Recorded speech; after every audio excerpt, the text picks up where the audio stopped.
자, 이제 교과 과정상 중학교 1학년, 2학년, 3학년 때 교과 과정이 거의 비슷한 흐름으로 흘러갑니다.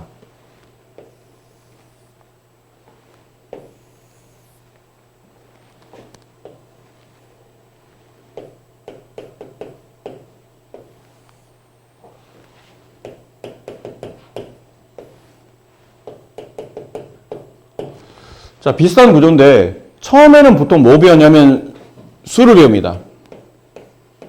그 다음에 문자식을 배우고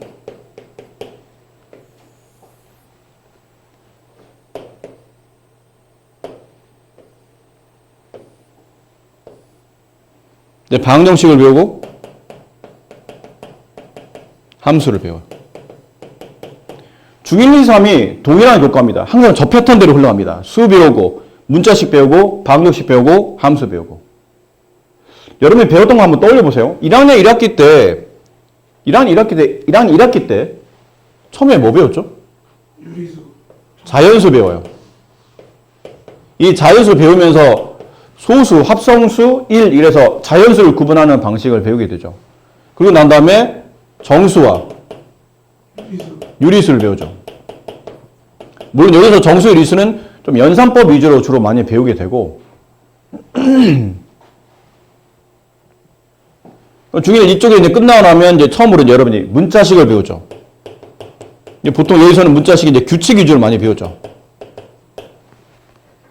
뭐 수와 수를 곱할 때, 뭐 수와 문자를 곱할 때 개수를 앞에 쓰고, 뭐 가로를 정리하는 방식, 문자를 거듭제고 하는 방식, 이런 걸 배우게 됩니다. 방정식 처음에 이제 배우잖아요, 이것도. 항등식도 살짝 배우긴 배웁니다. 하지만 주로 방정식 위주로 배우죠. 방정식도 몇 차 방정식 위주로? 1차 방정식 위주로 배우게 되죠. 마지막 파트가 와서 이제 함수를 배우는데 여기서는 좌표 평면에서 좌표점 찍는 방식, 그 다음은 정비례, 반비례, 기본적인 함수 구조인 얘네들을 배워요. 그럼 중2 때는 뭐 배울까요? 중2 제일 앞에 지금 여러분이 배우고 있는 게 뭐였죠? 유리수. 산소수. 순환소수와 유한소수. 유리수. 그러니까 이거를 좀 더 확장시켜서 배우는 겁니다. 자연수 다 배우고 유리수를 배우고 싶은데 중1 때 정수를 가르쳐 놓거든요. 근데 중2가 되면 정수 중에 정수가 아닌 유리수를 이때 가르치는 겁니다. 그래서 중2까지 뭐를 완성하려고 하는 겁니까? 유리수를 완벽히 완성하려고 하는 겁니다.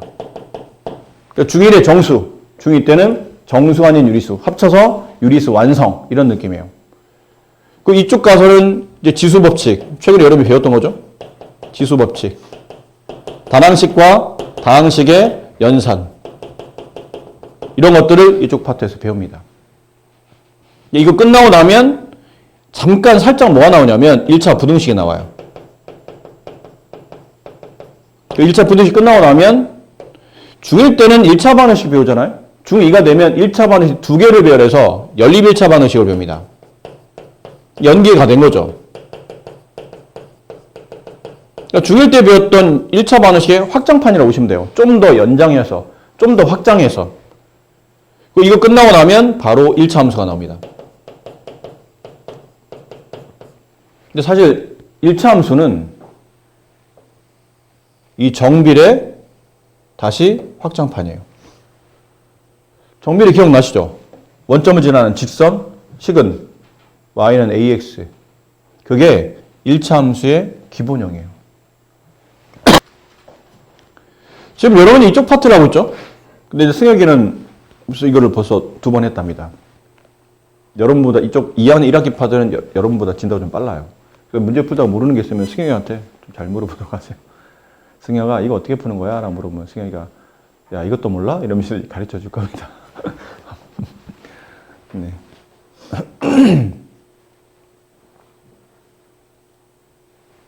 지금 주말 특강 하면서 여러분이 배우는 단원이 이쪽이죠. 중3 파트예요. 그럼 중3 파트에서는 뭐를 배우게 되는 겁니까? 처음에 당연히 수를 배웁니다. 근데 흐름을 잘 봐봐. 이거 흐름을 느껴야 돼. 중학교 전 과정의 흐름을 이해를 해야 돼요. 중1 때 정수 배운 다음에 자연수 정수. 중2 때 정수 말고 정수한 유리수를 배워서 유리수를 완성한다며. 중3 때 뭘 배울까? 순환소수.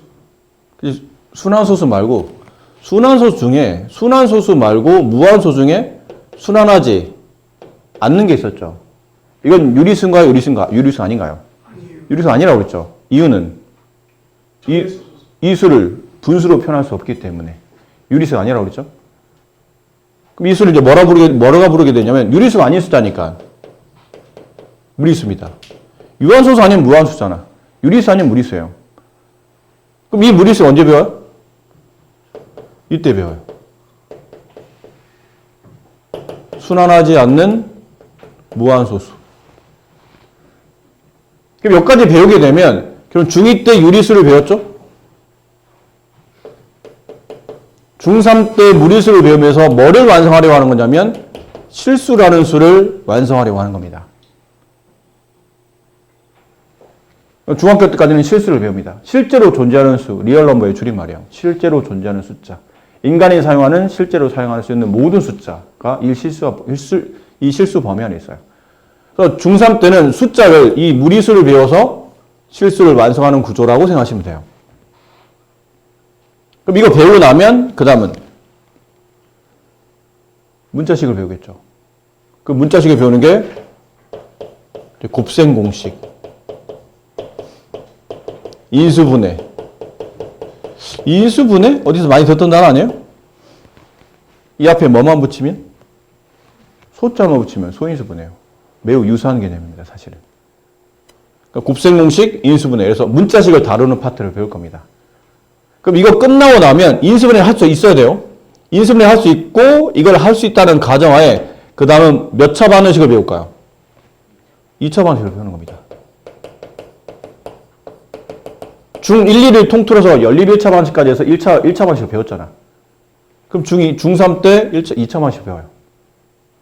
그럼 중2 때 1차 반응식 배우면서 1차 함수를 이어서 배웠잖아요. 그럼 중3 때는 2차 반응식 끝나고 나면 뭐 배울까요? 당연히 함수를 배울 거 아니야? 몇 차 함수를 배울까? 2차 함수를 배우겠죠. 이런 패턴입니다. 그러니까 교과가 매우 유사하게 흘러간다고 하고 있다는 거지. 그래서 선생님이 여러분들이 2학년 1학기 거를 공부하면서 2학년 2학기 거 선행을 안 하고 3학년 1학기로 선행하는 이유를 이해되시겠어요? 그리고 밀접한 관련이 있다는 얘기야. 2학년 때는 유리수 완성을 하고 다시 유리수에서 안 배웠던 순환하지 않는 무한수수인 무리수를 배워서 실수를 완성하는 구조라 이거 두 개를 같이 배워두시면 저절로 실수가 공부되는 겁니다. 그리고 중2 때는 다항식 위주의 곱셈, 나눗셈, 다항식의 덧셈 정도만 하지. 근데 그 다항식을 분배하는 곱셈은 따로 배우진 않아요. 그 곱셈을 이쪽에서 하게 되는 겁니다. 이거를 좀 더 보완해서 이쪽에 공부하게 돼요. 그 곱셈 공식과 인수분해는 서로 무슨 관계냐면 역연산의 관계입니다. 곱셈 공식이 풀어헤치는 과정이야. 막 분배해서 풀어헤치는 과정이에요.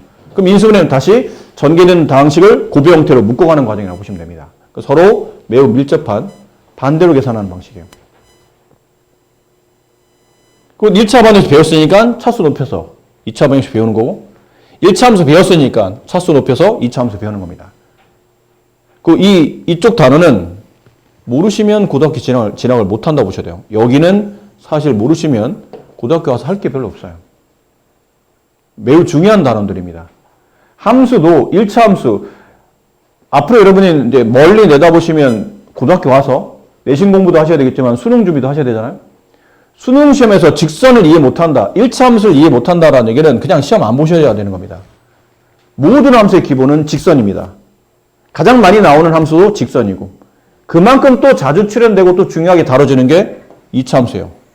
포물선입니다. 이게. 그러니까 얘네 둘이 앞으로 배운 모든 함수의 기본이 되기 때문에 중학교 때는 정말 중요한 것들을 특히 2, 3학년 때는 정말 중요한 걸 많이 하고 있다는 걸 명심하셔야 되고 이걸 다 배우고 나잖아? 그럼 이제 고1로 넘어가잖아? 근데 고1 과정에 한 65%에서 한 70%가 이겁니다, 이거.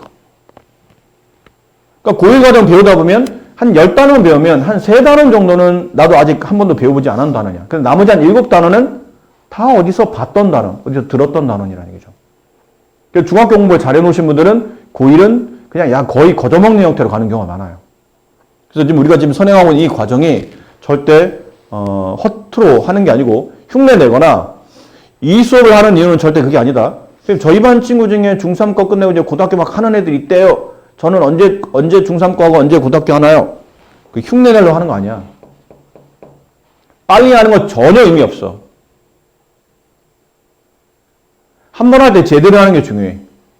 근데 이제 선생님이 우리가 여러분과 상의해서 여러분이 요청하는 바도 있겠지만 상의해서 이 수업을 진행하는 이유는 고등학교 과정이 일반적으로는 약간 천재기, 영재기, 집중력이 고도로 발달될 친구가 아니면 반복 횟수가 중요합니다. 누가 몇 번 했는지, 누가 좀 더 이 과정에 숙달이 돼 있고 빠르게 시험장 안에서 풀어낼 수 있는지 그런 게 중요한데 빠르게 풀어야 되거든. 중학교 시험도 그렇지만 고등학교 시험은 여러분 기억이 나실런지 모르겠지만 벌써 1년 전 일이라. 여러분 1년 전에 이제 초등학교에서 중학교 넘으면서 중학교 첫 공부할 때 분명히 여러 번 입으로도 그런 얘기 했었죠. 초등학교보다 중학교 수학이 어려워요라는 얘기를 많이 했다고. 이거는 등급이 바뀌기 때문이야. 초등, 중등, 등급이 바뀌기 때문에. 다시 중등에서 고등 올라갈 때는 갑자기 급격히 난이도가 뜁니다.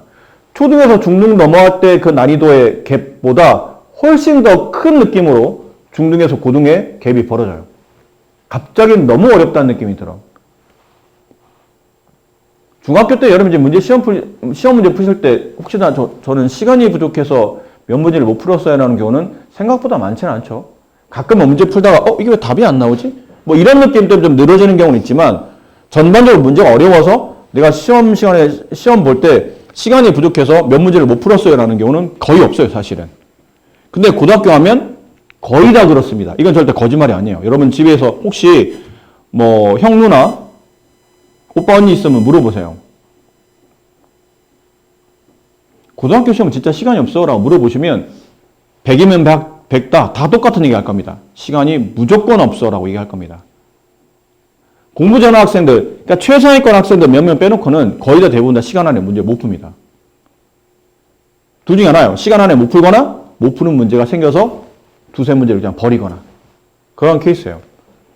21문제 보통 출제되는데 시간이 50분이 주어집니다. 그럼 분당 대략 느낌 보면 2분 30초죠. 근데 마킹을 해야 될 거 아니야. 그럼 보통 한 문제당 최소 못해도 2분에 끊어야 된다는 뜻이에요. 한 문제당. 근데 고등학교 한 문제를 2분에 끊는다는 거는 사실은 힘듭니다. 특히 뒤쪽으로 넘어가면 갈수록 어려운 문제들이 많이 출제되는데 그 문제들은 시험이 아니고 평소일 때도 최소 못해도 4, 5분, 어떤 문제는 10분 가까이 끌어도 풀 수 있을지 없을지 모르는 문제들이 많아요. 근데 분당 2분에 끊어야 된다고. 근데 분당 2분에 끊으려면 패턴화가 잘 돼 있어야 돼요. 좋은 단어는 아닙니다. 하지만 고등학교 시험 볼 때는 패턴화가 돼 있어야 돼. 21문제 중에 최대한 16개에서 17개 정도 문제는 패턴화가 돼 있어야 돼요. 보면 그냥 풀이가 떠올라야 돼. 이 문제, 이렇게 시간을 빨리빨리 소요한 소모를 최대한 줄여야 된다는 얘기죠. 그래서 고등학교 1학년 교과는 반복 횟수가 그래서 중요하다고. 누가 많이 해봤냐에 따라서 이게 빠르게 떠오르는 시간이 줄어드는 겁니다. 보면 한 번 반복하는 애들은 보다 보면 내가 언젠가 이거 공부한 것 같은데 기억이 안 나네. 이러고 있는 판에 2번 공부하게 되면 천천히 그 횟수가 줄기 시작해요. 3번, 4번, 5번 반복하다 보면 이제 아까 말한 이 정도 문제는 이제 패턴화가 되는 거예요. 휙휙휙 넘어갑니다. 빠르게. 그럼 결론은 나머지 문제 한 4문제에서 한 5문제 정도가 패턴화가 안 되는 문제가 발생한다는 얘기죠. 심한 경우는 이 중에서 한 3개 정도는 한 번도 본 적이 없는 문제가 나와요.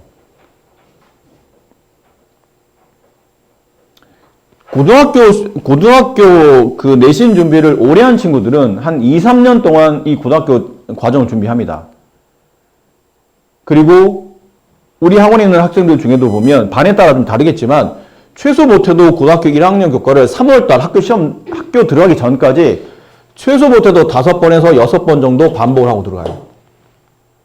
흔히 말하는 이제 돌렸다는 표현이지. 5번 돌렸어, 6번 돌렸을 게 한다고. 그 교재를 갈아가면서 똑같은 내용을 최소 못해도 5-6번씩 반복하고 들어와요. 그런데도 이런 일이 발생해. 얘네가 5-6번 반복할 때 과연 학습량이나 문제량이 몇 개일 거라 생각해? 수천 문제가 넘어. 심한 애는 단위가 1000단위가 아니고 문항수가 10,000단위로 넘어가는 애들이 있어요. 엄청난 분량의 문제를 소화합니다. 웬만한 대한민국에 있는 문제들은 거의 다 풀어봤다고 할 정도로 엄청난 분량을 소화하는데도 불구하고 나중에 시험 문제 보다 보면 한 2문제, 3문제들은 2문제에서 한 3문제 정도는 모야가 되는 거예요. 이런 문제도 있어가 되는 거죠. 이렇게 많이 하는데 16개에서 17개는 패턴화가 되고 4개, 5개는 좀 어려운 문제라는데 그중에서 제가 2-3개를 못 풀었다면 과연 이 정도 문제를 풀어내면 저는 얼만큼 더 많은 문제를 풀어야 됩니까? 이때부터는 많은 문제를 풀어내는 게 아니고 실제로 시중에 나와 있는 문제 중에 여러분 실제 출제할 수 있는 문제는 이제 10,000단위가 아니고 이제 10만 단위 넘어가겠죠. 몇십만 문제가 준비되어 있어요. 그 중에 네가 공부한 문제는 몇만 문제인 거야. 근데 그 몇만 문제 안에 출제하는 문제는 실제로 21문제인 거죠. 그래서 고등학교 시험 문제는 찍기가 어려워요. 중학교 시험 문제는 선생님이 거의 웬만하면 다 찍어줄 수 있어, 니네. 시험 볼 때마다. 근데 고등학교는 못 만듭니다. 그렇게는 절대 만들 수 없어요. 이렇게 공부해도 이렇게 공부해서 시험 보잖아요. 이렇게 엄청난 분량의 문제를 몇 년간 공부해 가서 준비했음에도 불구하고 학교 시험 보면 1등급이 보통 어려우면 85점에서 90점 사이. 그냥 평균적이다. 그러면 87점에서 한 92점 사이. 여기에서 1등급 컷이 만들어져요. 이게 문항수로 보면 몇 개냐면 2개에서 3개입니다. 2개에서 3문제 틀리고 나머지 싹 다 맞추면 1등급이라는 얘기예요. 이거는 그냥 거의 못 맞추는 문제라는 얘기죠. 웬만해서는. 그러면 1등급이라는 뜻이 전체 인구의 지금 9등급제로 본다면 전체 인원수의 4%예요. 학교에 400명 있으면 전교 한 15등까지. 전교 15등이면 각 반마다 1등이라고 보면 돼. 각 반마다 수학 제일 잘하는 애. 걔네가 흔히 말하는 수학 1등급이에요. 걔네도 사실 다 맞추고 1등급 받는 애는 전교에 없거나 고등학교 시험 문제 니네는 수학시험 100점 받는 애들 있잖아. 전교뿐 아니라 반에도 많지. 솔직히 반에도 여러 명 있잖아. 근데 고등학교 올라가잖아요. 어떤 경우는 전교에 100점이 없거나 있어도 한두 명, 2-3명밖에 안 됩니다. 거의 대부분 다 그래요. 그 중에는 정말 수학 잘한다는 애들 있거든. 내가 가르쳐봐도 얘는 참 수학 잘하구나라는 느낌들이 있어요. 그런 친구들도 다 못 맞추는 경우가 많아. 그럼 걔네는 뭐가 부족할까? 부족한 게 아니야. 문항이 너무 많고 유형이 너무 다양하기 때문에 그걸 다 습득할 수 없고 더군다나 시간이 없기 때문에 50분 만에 이걸 다 풀어야 되잖아. 근데 1등급 받는 애들은 놓고 가는 문제가 있으면 안 돼요. 거의 다 풀어야 돼. 거의 다 손을 대야 돼, 일단은. 맞고 틀리고 떠나서 거의 다 손을 대야 되는 거야. 그러니까 남들보다 더 시간이 많이 필요한 거예요. 차라리, 나는 어차피 1등급 목표 아니야. 나 2등급이니까 학교에서 그냥 대놓고 틀리라는 문제는 틀리고, 이건 틀리고, 나머지 다 맞출래. 그럼 2등급 나와요. 그럼 얘네들 이 문제를 버리는 거야. 버리기 때문에 오히려 시간이 더 많이 남아. 이 문제를 투자를 안 해야 되니까. 나머지 다 맞추겠다고 생각하는 거죠. 그럼 그 문제만 집중하다 보면 시간이 좀 넉넉합니다. 상대적으로. 근데 1등급 받는 애들은 이거 다 풀어야 되는 거예요. 그러니까 시간이 부족한 거야. 반복 예수가 그만큼 중요하다는 얘기죠. 지금 우리가 이렇게 서둘러서 중학교 3학년 교과를 이렇게 진행을 하는 이유는 중2와 중3이 매우 교과적으로 밀접한 관련이 있으며 이거를 해두면 고1 교과의 상당히 많은 부분을 준비했다고 봐도 무방해요. 물론 똑같은 걸 또 배우진 않아. 다시 여기에 확장판이겠죠. 여기서 안 배웠던 것들, 여기서는 간단하게 하고 넘어갔던 것들, 세부적으로 다루지 않았던 것들, 좀 더 어렵지만 단기 때문에 어쩔 수 없이 안 배웠던 것들, 그런 것들을 고1 때 배우기 때문에 내용은 당연히 어렵겠지만 그래도 다 어느 정도는 들어본 단어들이 많이 나온다는 뜻이에요. 밑바탕에 깔려있는 것들 가지고 끌어올려서 문제 푸는 것들. 그렇게 하면서 이렇게 만들어가는 과정이에요. 그 얘기하지 않았나요? 우리 학원에도 실제 있었어요. 몇 년 전에. 공부 잘했던 여학생이 있었거든요. 중3까지 웬만하면 학교 시험 다 100점 맞고 학원 테스트 보면 웬만하면 다 거의 최상위권에서 공부하고. 근데 이 친구의 단점이 조금 속도가 느려. 연산을 할 때 좀 연산 속도가 좀 느린 편이고 또 자기만의 좀 그런 게 있어요. 좀 의심? 내가 잘 푸는 게 맞나 해서 또 푼 걸 또 확인하고 이러다 보니까 상대적으로 시간이 좀 많이 걸려서 그러니까 같은 수준에서 공부하는 친구들에 비해서 얘가 시간이 많이 걸려요. 그래서 내가 이거를 몇 번 계속 정기적으로 주의를 줬었거든. 지금은 괜찮지만 나중에 고등학교 올라갈 때는 많이 힘들다. 그래서 중3에서 고등학교 올라가기 몇 달 동안 그 친구랑 선생님이랑 정말로 치열하게 그런 거 준비했었어요. 좀 더 속도를 끌어올리기 위해서. 나름 좀 효과도 좀 보기도 봤었고. 근데 막상 고등학교 1학년 첫 시험 받고 나서 시험 끝나고 난 다음에 딴 애들 뭐 시험 끝나면 전화도 하고 학원 오면 선생님 뭐 시험이 어려웠어요. 뭐 저는 잘했어요. 뭐 이런 얘기들 하잖아요. 얘는 전화했는데 답장이 없어. 평소에 답장도 잘하는 애가. 학원에 왔는데 나를 보고 도망 다녀. 상담하려고 그랬더니 저 좀 이따 마지막 하면 안 돼요. 딴 애들부터 먼저 이렇게 하면서 상담도 미루고. 그 나중에 이제 그 친구 상담 순서에 대해서 시험지를 받았거든요. 난 아직도 기억나요. 맨 위에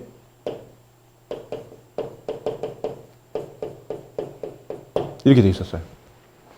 56점. 한 번도 얘가 받아본 점수가 아니야. 단 한 번도. 제가 앉았는데 고개를 푹 숙이고 무슨 죄인처럼 앉아있더라고. 그래서 그러지 마. 괜찮아. 시험 어떻게 봤는지 같이 얘기 나눠보자. 그래서 얘기를 나눠봤어요. 전혀 문제 없어. 1번, 2번, 3번, 4번, 5번. 전혀 문제 없어요. 뒷장 넘어갔어요. 괜찮아. 괜찮은데 언제부터 문제가 생겼냐면 뒷장 어딘가에 15번 쭉 풀이도 잘 돼 있어요. 16번 했는데 여기서부터 갑자기 문제가 나와 있는데 옆에 풀이가 있을 거 아니야? 글씨가 이래요, 막. 글씨를 내가 못 알아보겠어. 그래서 이거 왜 이래? 그랬더니 그때부터 얘가 울기 시작해. 이 얘기를 하자마자. 한참 달래놓고 왜 그러냐 물어봤더니 자기가 계속 시간 체크를 하면서 문제를 풀긴 풀었대. 짬날 때마다 시간 체크했대. 근데 문제가 한 번에 잘 읽히질 않더래. 평소보다. 긴장을 많이 한 거지. 평소보다 긴장을 많이 하다 보니까 평소에 쉽게 잘 넘어갔던 문제가 자꾸 이제 의심스럽거나 잘 문제 한 번에 안 읽히는 거예요. 쭉 이렇게 문제 풀 때 이렇게 밑줄 치는 애들 있잖아. 그 밑줄을 막 여기서부터는 몇 번을 쳤는지 모르고 밑줄을 계속 치고 있더라고요. 보니까. 그러니까 문제 잘 안 읽히고 이제 긴장하고 시간이 얼마 안 남았다는 걸 알기 때문에 자꾸 조바심이 나다 보니까 문제를 빠르게 접근하지 못하고 있는 거예요. 끄집어내는 능력이 빨리 이제 안 생겼던 거지. 긴장하니까. 근데 이 글씨가 왜 이래? 이랬더니 16번, 15번 다 풀고 16번 딱 넘어가서 문제 풀려고 하는데 선생님이 5분 남았다 그러더래요. 되게 미치는 줄 알았대요.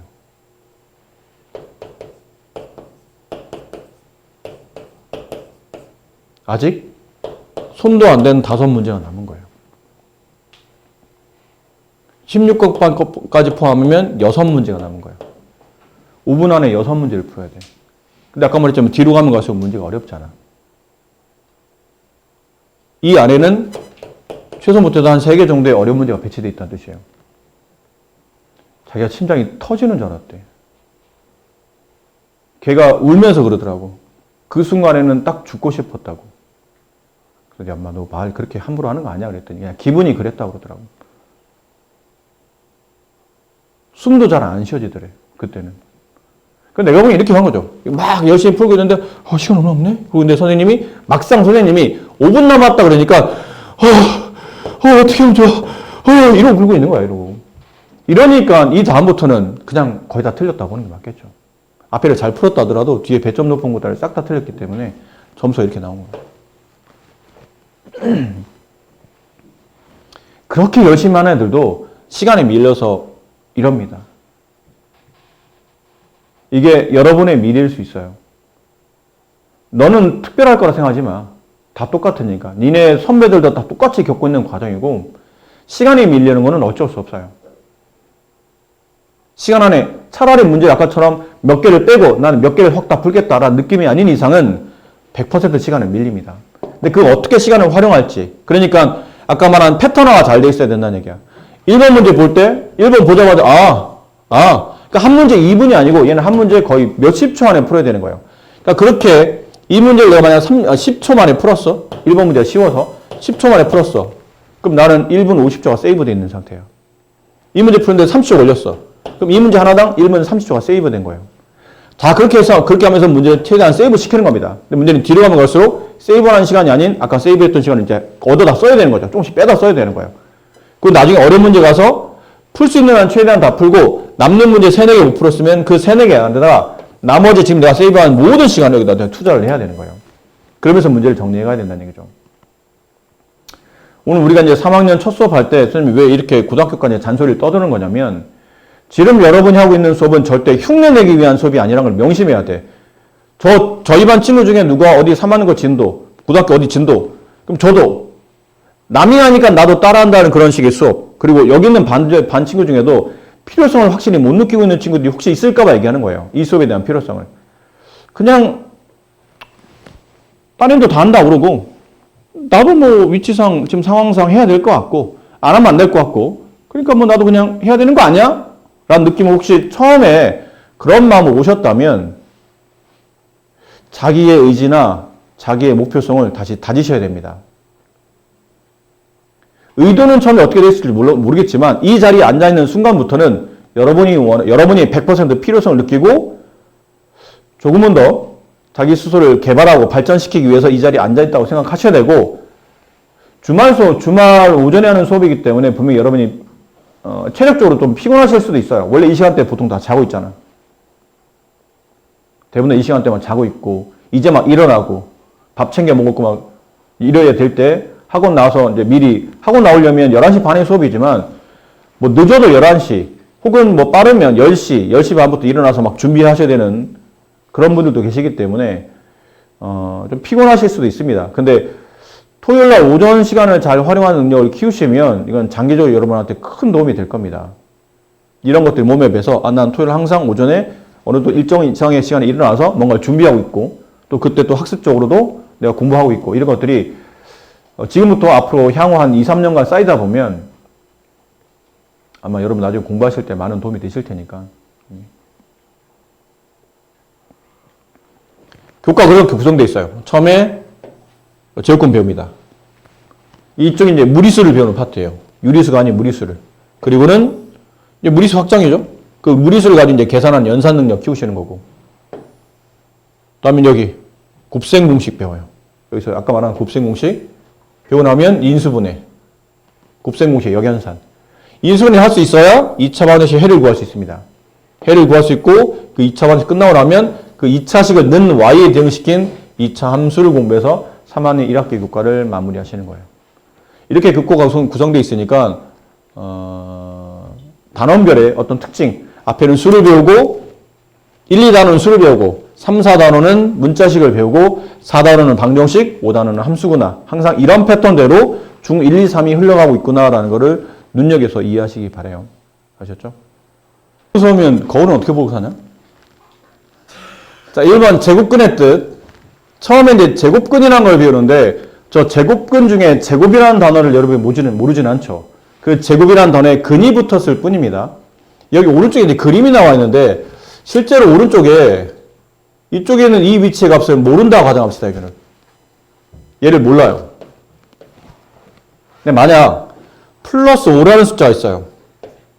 걔를 제곱이라는 단어는 두 번 곱하겠다는 뜻이죠. 플러스 5를 두 번 곱하면 얼마인가요? 플러스 25가 나오죠. 근데 같은 수를 두 번 곱하는 게 제곱인데 같은 수를 두 번 곱해서 25가 되는 게 플러스 5만 있지는 않더라는 얘기지. 누구도 있냐면 마이너스 5도 있어요. 마이너스 5를 두 번 곱하면 마이너스가 플러스가 되면서 25가 됩니다. 그럼 플러스나 마이너스 5를 제곱하면 25가 되는데 반대로 물어보는 거예요. 누군지를 모르겠어요, 이번에는. 근데 같은 수를 두 번 곱했더니 25가 되더라는 얘기죠. 이랬을 때 이 값을 내가 만약 x라고 한다면 얼마인지 모르겠으니까 어떤 수 x를 제곱했더니 25가 되네? 이랬을 때 이 제곱 밑에 있는 이 x를 제곱하기 전에는 이 x를 25의 제곱근이라고 불러요. 이 근은 그 방정식을 만족하는 해 있죠. 그 근자입니다. 방정식을 만족하는 근. 2차인 방정식을 만족하는 근이라고 해서 제곱근이라고 불러요. 이 2차 방정식을 만족하는 근, 제곱근. 됐습니까? 그럼 25의 제곱근. 아까 우리가 좀 전에 구했잖아요. 답이 얼마예요? 플러스 5 마이너스 5. 이게 답이 두 개 나오겠네요. 됐지? 그럼 이때부터 이제 숫자를 바꿔가면서 갈아 쓰면 됩니다. 이게 얼마인지 모르겠는데 얼마인지 모르겠지만 이 값이 4였어요. 그럼 이번에 이제 x는 이 값이 이제 4로 바뀐 거죠. 그럼 이번에 이 x는 4의 제곱근이라고 이름을 불러줍니다. 이 단어에 빨리 익숙해지셔야 돼요. 4의 제곱근. 무슨 말이죠? 이걸 떠올려야 돼요. 어떤 수를 두 번 곱했더니 4가 되더군요. 그 4가 되는 두 수를 찾아내시오. 그러면 플러스 2, 마이너스 2 이렇게 있겠죠. 이 값이 9예요. 그럼 이번에 이 x는 제곱해서 9가 되는 숫자. 그럼 9의 제곱근 플러스 3, 마이너스 3 있겠네요. 그럼 좀 더 확장시켜서 정수가 아닌 뭐 다른 것들 49분의 81 어떤 숫자를 두 번 곱했더니 49분의 81이 됐답니다. 그럼 이 x는 49분의 81의 제곱근이 되죠. 이거 누구예요? 49분의 9. 네? 49분의 9. 틀렸어요. 어떤 수를 두 번 반복 곱하면 49분의 81이 나오나요? 7분의 9예요. 근데 아까 위에 보신 것처럼 제곱해서 양수가 되는 거는 답이 몇 개죠? 두 개입니다. 하나는 플러스 똑같은 크기의 절대값을 가지고 있는데 부가 반대인 마이너스 7분의 9 이렇게 답이 두 개라는 얘기죠. 이해하셨습니까? 그럼 이걸 보면서 그러면 처음에 이제 알아야 될 게 첫 파트에서 기억해야 될 게 양수의 이게 양수잖아요 지금. 양수의 제곱근은 항상 답이 몇 개죠? 두 개입니다. 플러스 네모 하나 똑같은 절대값의 부호 반대인 마이너스 네모 하나 항상 답이 쌍으로 두 개가 나타난다. 그 두 개는 절대값은 같은데 부호가 반대인 숫자가 나타난다는 거죠. 괜찮겠습니까? 네. 이게 제곱근이에요. 그래서 이런 말이 나와요. 여기서 어떤 수 x를 제곱하여 a가 될 때 그 x를 a의 제곱근이라고 한다. 이 문장을 써놓으세요. 책에다가. 맨 위에다가 혹은 여기다가 요 밑에 줄 이게 관련된 내용이니까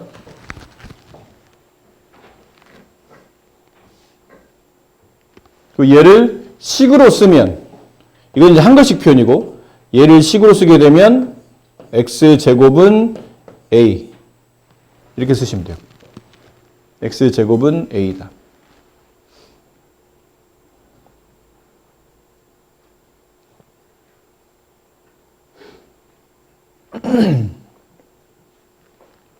조금 더 확장시켜 봅시다. 자, 이렇게 배웠는데 혹시 그러면 여기에 만약에 양수만 집어넣을 수 있다고 생각했는데 숫자에 양수만 있지는 않잖아요. 여기 0이 있다고 칩시다. 그럼 이번에는 제곱해서 0이 되는 숫자 이 x를 뭐라 부르냐면 0의 제곱근이라 부르겠죠. 제곱해서 0이 되는 숫자 뭐밖에 없어요? 0밖에 없어요. 그럼 얘는 답이 몇 개죠? 이건 한 개네요. 두 번째 0의 제곱근은 뭐밖에 없더라?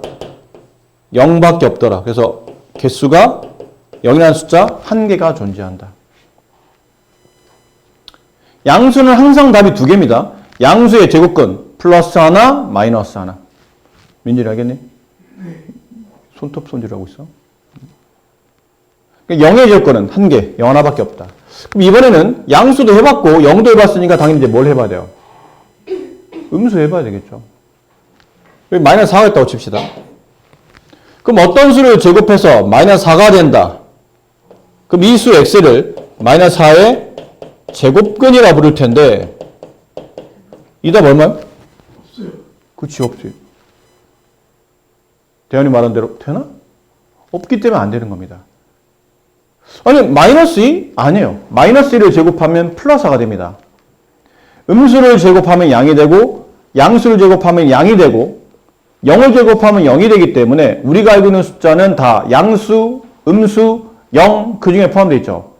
그럼 우리가 알고 있는 숫자 중에는 제곱해서 음수가 되는 수는 존재하지 않아요. 얘는 없다가 돼요. 개수는 0개입니다. 세 번째, 음수의 이 단어 조심해야 된다. 좀 이따 하면 음의 제곱근이라는 말이 또 나오거든. 음의 제곱근과 음수의 제곱근은 다른 말이에요. 음수의 제곱근은 무슨 말이죠? 제곱해서 음수가 되는 숫자는 뜻이에요. 그런 수는 없다. 따라서 개수는 0개이다. 여기 표현되어 있어요? 잘 표현되어 있죠?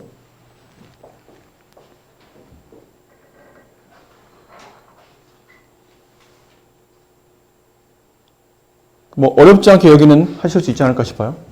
다음 수의 제곱근을 구하시오. 0의 제곱근 0, 1의 제곱근 플러스 1, 마이너스 1 9의 제곱근 플러스 3, 마이너스 3 100의 제곱근 플러스 10, 마이너스 10 마이너스의 제곱근 없다. 마이너스 9의 제곱근 없다. 0.09의 제곱근 좀 100분의 9잖아. 100분의 9는 뭐의 제곱이에요? 10분의 3이 제곱이지. 경우 10분의 3 혹은 0.3으로 보시면 돼요. 그래서 플러스 0.3, 마이너스 0.3. 100분의 16. 10분의 4의 제곱. 얘는 10분의 4니까 0.4, 마이너스 0.4. 얘는 2분의 1의 제곱이니까 플러스 2분의 1, 마이너스 2분의 1. 64분의 25는 8분의 5의 제곱이니까 플러스 8분의 5, 마이너스 8분의 5. 근데 가끔 답을 쓸 때, 선생님 이거 좀 귀찮은데, 똑같은 숫자인데 부가 반대잖아요? 좀 귀찮은데 수학은 많이 줄여 쓰는데 이거 줄여 쓰는 방법 없습니까? 있습니다. 앞으로는 이렇게 쓰기도 합니다. 플러스 마이너스 5. 읽을 때는 플러스 마이너스 5라고 읽고 쓰기는 이렇다고 생각하시면 돼요. 아, 플러스 5 하나, 마이너스 5 하나. 답이 두 개라는 뜻이구나 라고 생각하시면 돼요. 다 붙여 쓸 수 있어요. 플러스 마이너스 2, 플러스 마이너스 3, 플러스 마이너스 7분의 9 이렇게 다 붙여 쓸 수 있어요. 뭐 떨어뜨려 써도 되고 붙여 써도 되고 상관은 없습니다.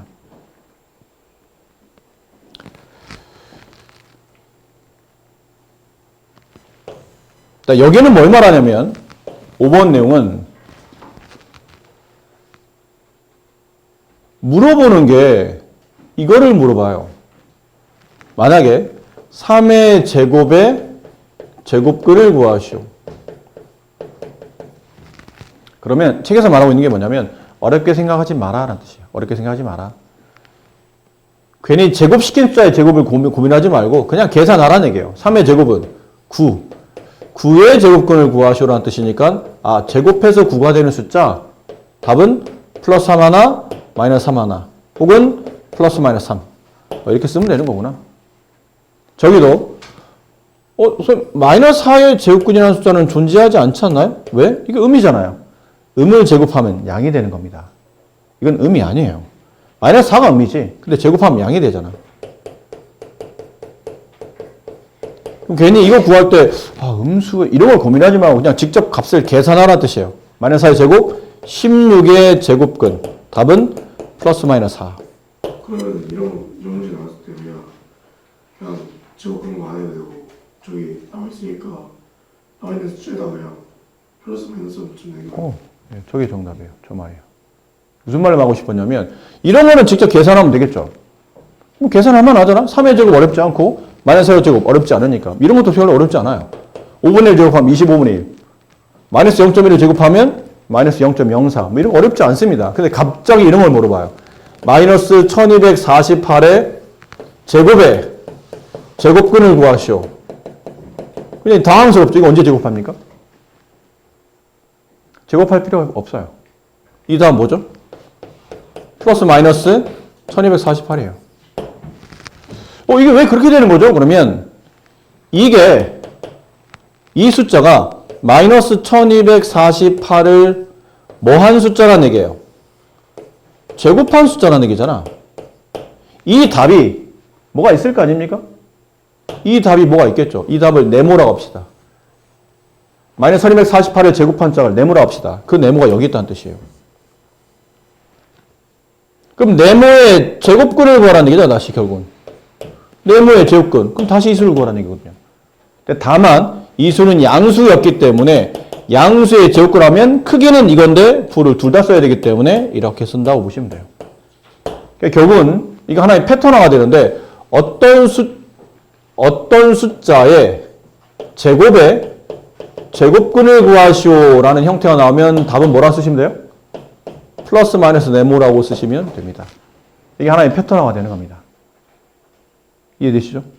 괜히 이런 문제 나왔다고 뭐 당하지 마시고 제곱의 제곱근은 그냥 그 제곱 밑에 있는 숫자에 플러스 마이너스 붙이면 정답이구나 라고 생각하시면 됩니다. 자, 그 다음 이제 이쪽인데 다음 파트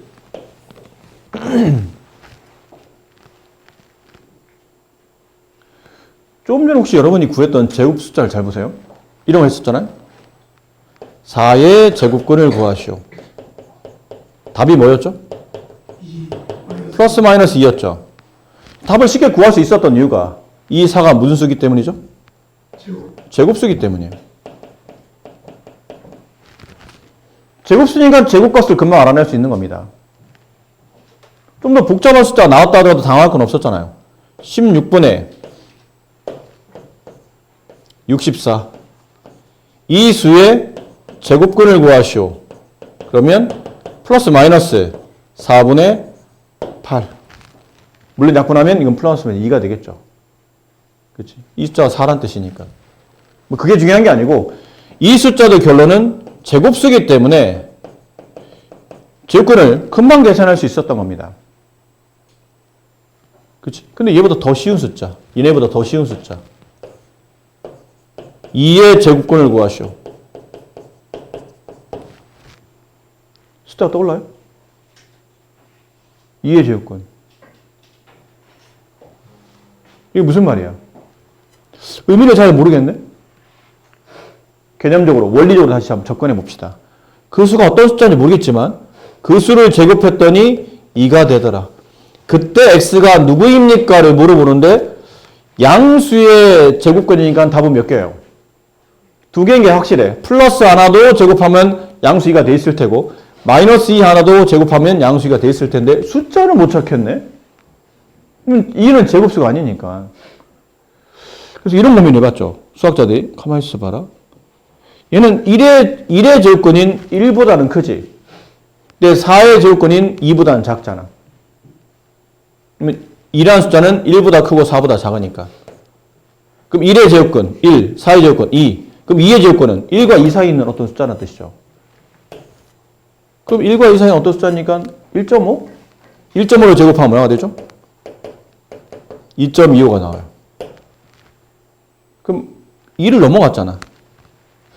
그러면 1.4? 1.4를 제곱하면 1.96이에요. 그럼 얘는 또 얘보다 크잖아, 2는. 그럼 결론은 2의 제곱근은 1.4보다는 크지만 1.5보다 작은 어떤 소수일 거라는 얘기지. 그래서 수학자들이 계속 이걸 밝히기 위해서 그럼 1.41, 1.49 계속 숫자의 범위를 좁혀오는 겁니다. 좁혀오면서 알게 된 거예요. 아, 2의 제곱근이라는 이 숫자는 알고 보니 이거 무리수. 순환하지 않는 무한소수구나 라는 것을 수학자들이 밝혀낸 겁니다. 이거 1.4보다 살짝 크지만 1.5보다 살짝 작네? 좀 더 좁히고 좀 더 좁히고 좀 더 좁히고 하다 보는데 이 끝이 없더라니죠. 더군다나 규칙도 없고. 대충 값을 찾아보니 1.4, 1, 4, 2 이렇게 돼요. 규칙성이 없이 땡땡땡 처리됐다는 얘기는 무규칙이라는 뜻이에요. 아, 이게 순환하지 않는 무한소수구나. 그럼 결론은 유리수가 아니구나라가 된 거죠. 순환하지 않는 무한소수는 수의 규칙이 없기 때문에 순환소수처럼 규칙성을 통해서 분수로 표현할 방법이 없기 때문이에요. 무규칙이니까 분수로 표현이 안 됩니다. 그러니까 유리수가 아니라는 얘기죠. 그럼 유리수가 아니면 새로운 수가 존재한다는 얘기잖아. 분명히 제곱해서 양수가 되는 숫자라 플러스 하나 마이너스 하나 값이 두 개 존재하는데 그게 순환하지 않는 상태일 뿐이지 분명히 존재는 하잖아요. 그렇죠? 존재하지만 유리수로 표현되지 않기 때문에 앞으로 이 수를 뭐라고 정의한다고요? 무리수라고 정의하자. 이렇게 된 겁니다. 이걸 무리수라고 하자. 단 초등학교 때는 계산이 목적 아닌가요? 그러니까 네가 초등학교 때 원주율 계산할 때 파이를 3.14로 계산했잖아. 원래는 3.14가 끝이 아닌 걸 이제 알죠. 그런데 이제 그거를 참값, 정확한 값을 계산하기 위해서 파이라는 기호로 수학적 기호로 대신해 쓰잖아요. 그럼 얘도 그래. 중학교 2학년 이후부터는 값을 적당히 땡땡땡 처리하는 짓을 별로 좋아하지 않아. 왜 그렇죠? 정확한 값이 아니기 때문에요. 이게 정확하지 않은 값이야. 땡땡땡 돼 있잖아. 얼마인지 어떻게 알아? 정확하지 않은 거야. 그러니까 파이처럼 3.14, 159 이렇게 되는 숫자죠. 얘도 정확하지 않잖아. 그래서 파이라고 정확한 값으로 바꿔 쓰는 겁니다. 문자처럼 보이지만 이제 이부터는 얘는 정확하지 않은 근사값이라고 표현하거든요. 값이 아주 이 값에 매우 가깝다라는 표현이지만 얘는 참값이라 표현해요. 그 값 자체다라는 뜻이에요. 그럼 얘도 수학은 이거 별로 안 좋아요. 얘도 좀 수학적으로 기호를 써서라도 정확한 참값으로 표현하고 싶은 거예요. 그래서 만들어내는 기호가 이 기호입니다. 이 x를 플러스 하나, 마이너스 하나, 숫자 크기는 똑같은데 절대값과 다른 두 개가 존재할 거라는 얘기인데 제곱해서 2가 되는 숫자를 뭐라고 약속하지? 일단 2라는 숫자가 보여야 되니까 2를 씁니다. 근데 여기다가 이렇게 지붕을 씌워요. 이렇게 지붕을 씌웁니다. 얘를 앞으로는 한글로는 루트 2라고 읽어요. 이 숫자를. 그럼 얘는 플러스 루트 2, 얘는 마이너스 루트 2. 약속이 뭐죠? 이 플러스 루트 2나 마이너스 루트 1을 제곱하면 2가 되는 숫자라는 약속된 기호입니다. 이렇게 쓰는 이유는 순환하지 않는 무한소수를 정확한 참값으로 표현하기 위한 수학적 기호라고 생각하시면 돼요. 약간 느낌은 파이 같은 느낌이라고 보시면 돼요. 순환하지 않는 숫자를 정확한 참값으로 표현하기 위해서 파이라는 수학적 기호를 만들어 쓰는 것처럼 순환하지 않은 무한소수인 제곱해서 2가 되는 2의 제곱근을 답이 두 개일 텐데 이런 기호를 써서 앞으로는 제곱해서 2가 되는 숫자의 참값을 얘네를 이렇게 쓰지 않고 얘네로 표현하자라고 약속하는 겁니다. 그럼 파이 할 때도 배웠잖아요. 이거 계산해도 굉장히 지저분했죠? 근데 막상 파이가 처음 배울 때는 저런 기호로 우리가 익혀야 되나라는 불편함은 있지만 익히고 나면 그다음부터 계산이 굉장히 단순하게 해주잖아요. 얘도 그래요. 이제부터는 제곱근을 굉장히 단순하게 표현할 수 있어요. 2의 제곱근을 구하시오. 그러면 제곱해서 2가 되는 숫자가 없잖아. 그럼 붙이면 돼. 플러스 루트 2, 마이너스 루트 2 이렇게 붙이면 돼요. 3의 제곱근을 구하시오. 제곱해서 3이 되는 숫자가 없잖아. 그냥 붙이면 돼. 플러스 루트 안에 3 집어넣고 마이너스 루트 안에 3 집어넣고 이러면 얘네들은 제곱하면 3이 된다라는 약속된 기호인 거예요. 됐죠? 그럼 4의 제곱근은 그럼 약속대로 플러스 루트 4, 마이너스 루트 4 이렇게 쓰면 되는데 사실 이렇게 써도 되지만 4의 제곱근은 답이 얼마예요? 있어요. 플러스 2, 마이너스 2. 이게 더 단순하잖아. 이렇게 쓴다고 틀리진 않지만 이게 더 단순한 편이고 둘이한테 더 친숙하기 때문에 이렇게 써도 되지만 보통은 이렇게 씁니다. 얘네들은 같은 값이에요. 이건 좀 이따 계산법을 배울 테니까요. 그럼 5의 제곱근은 플러스 마이너스 얘는 제곱수가 아니잖아. 제곱수 아니면 그냥 루트 씌우면 돼요. 이렇게. 이런 기호들을 만들어가는 거죠. 아셨습니까? 네. 제곱수와 그 제곱수가 아닌 그걸 어떻게 구분하죠? 뭐 구분을 계산을 하면 되죠. 1, 1의 제곱 1, 2의 제곱 4, 3의 제곱 9, 4의 제곱 16 이런 것들은 제곱수고 그게 아닌 것들은 제곱수가 아닌 거죠. 근데 막 좀 수학 하시면은 그 정도 엄청나 커서 여러분이 계산 못할 정도로 이렇게 복잡한 숫자는 안 줍니다. 그런 크게 걱정할 필요 없어요. 그런 것들은 사람이 하는 게 아니고 계산기가 해주는 거나 컴퓨터가 해주는 역할이지 사람이 막 자릿수가 한 10몇 자리 되는 제곱수를 찾으시오. 이런 거는 내지도 않죠. 딱 알만한 숫자. 그럼 그렇게 얘기를 하시면 더불어 이참에 우리가 제곱수를 좀 공부해 봅시다. 1의 제곱, 1, 2의 제곱, 3의 제곱, 4의 제곱, 5의 제곱, 6의 제곱, 그 다음, 그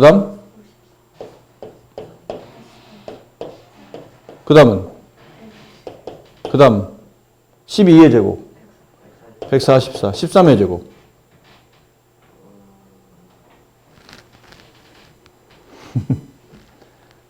169, 14의 제곱, 196. 앞뒤 바꿔 쓰면 돼요. 15의 제곱, 225.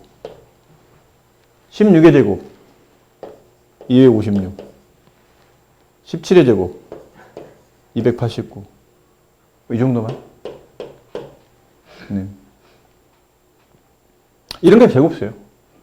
그럼 여기 만약에 루트를 이렇게 씌웠어. 그럼 이 값은 뭐가 되죠? 1이 되겠지. 여기다 루트 씌우면 이거 얼마나 될까요? 이건 2가 되는 거예요. 이거 루트 씌우면? 루트 씌우면? 이거 루트 씌우면? 왜요, 선생님? 왜 그렇게 되는 거죠? 루트 25라는 숫자의 정체가 뭐냐면요. 이거 우리가 좀 전에 배운 대로 정의대로 해볼까요? 루트 25의 정체는 제곱하면 얼마가 되는? 25가 되는 수 중에 부호가 어떤 숫자?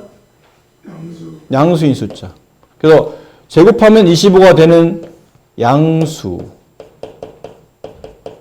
이게 루트 25예요. 근데 제곱해서 25가 되는 숫자 중에 플러스 5, 마이너스 5 두 개 있잖아. 그냥 양수 값이니까 플러스 5가 되는 겁니다.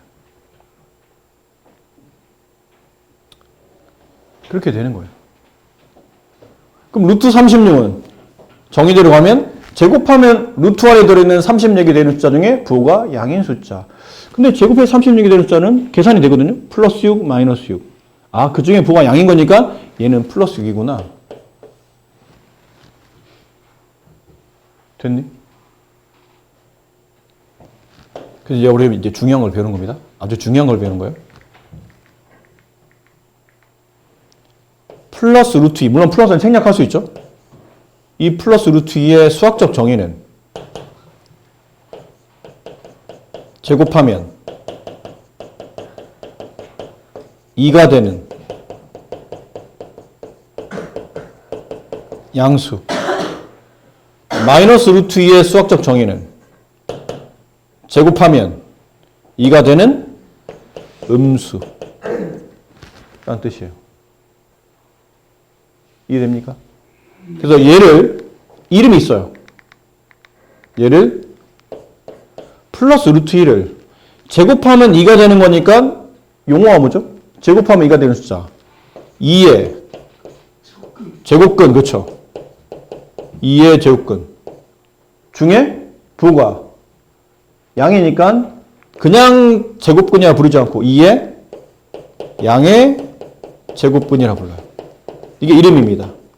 플러스 루트 2는 2의 제곱근 중에 부가 양수인 것. 그래서 2의 양의 제곱근.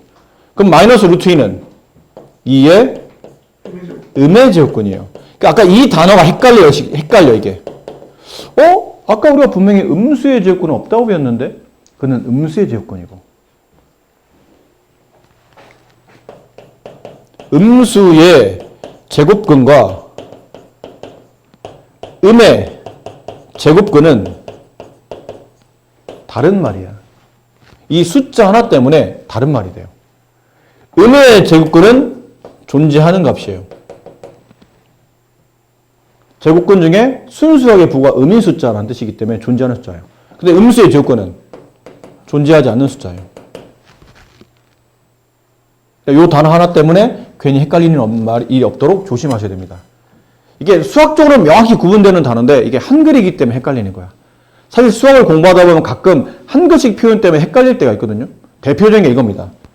음의 제곱근, 음수의 제곱근. 굉장히 비슷한 단어인데 전혀 다른 의미를 갖고 있다는 뜻이죠. 그러니까 이런 걸 처음 배울 때부터 명확하게 구분하셔야 되고 이거 굉장히 중요합니다.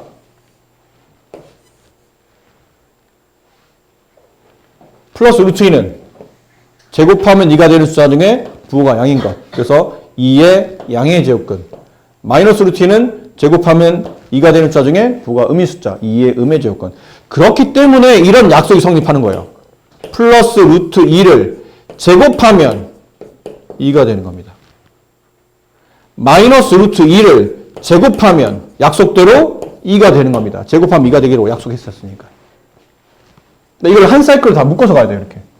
지금 여기서 배웠던 것들을 쭉 이렇게 묶어서 이렇게 한 사이클로 보셔야 돼요. 저는 기호를 보는 연습부터 먼저 하셔야 되고요. 정의대로 먼저 보는 연습 있죠. 플러스 2는 제곱하면 2가 되는 숫자 중에 부호가 양의 숫자. 마이너스 루트 2 제곱하면 2가 되는 숫자 중에 부호가 음의 숫자. 그래서 2의 양의 제곱근 전문 용어 2의 음의 제곱근. 연산법은 플러스 루트 2를 전체 제곱하면 2. 마이너스 루트 2를 전체 제곱하면 2. 이렇게 된다라는 약속된 경우죠. 아시겠습니까? 네. 이쪽에서는 그런 걸 다룹니다.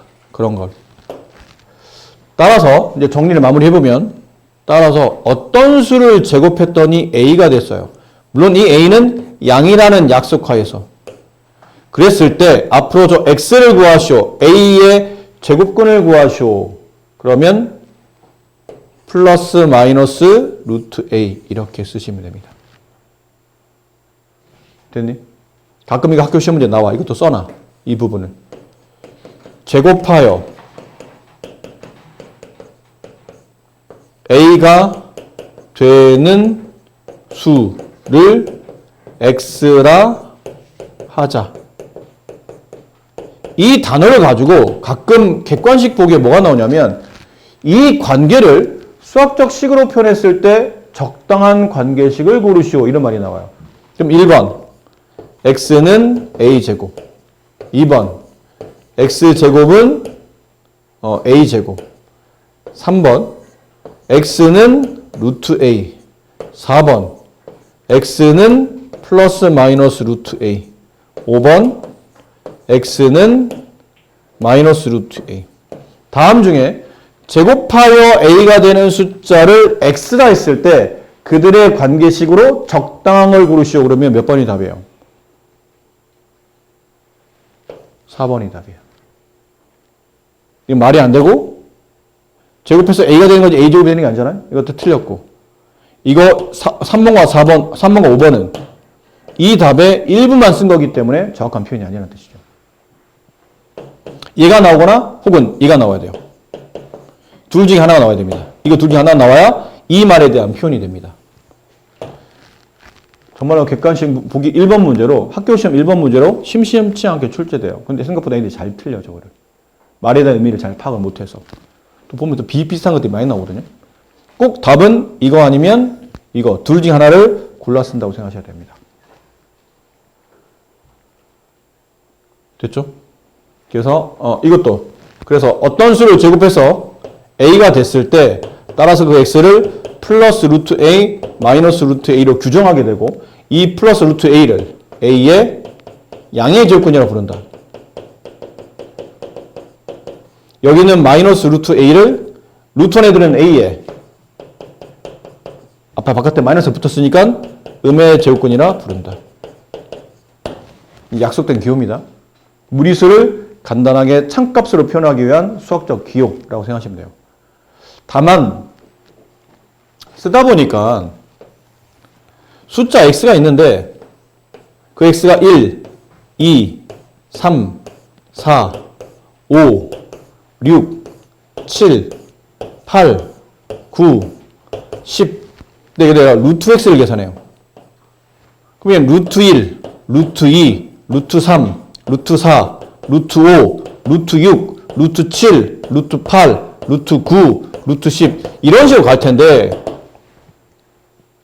이 숫자 중에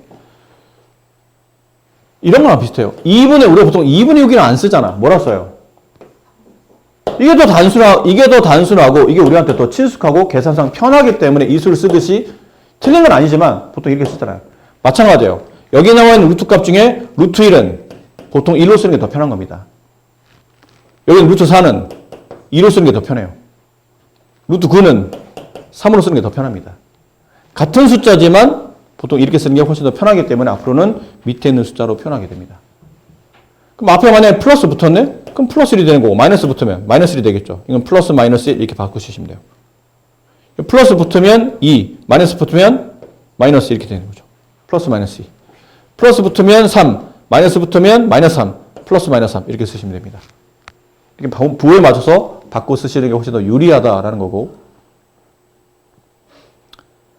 되셨죠? 그럼 이렇게 되면 여기는 크게 어렵지 않게 문제를 해결하실 수 있을 거라 믿어요.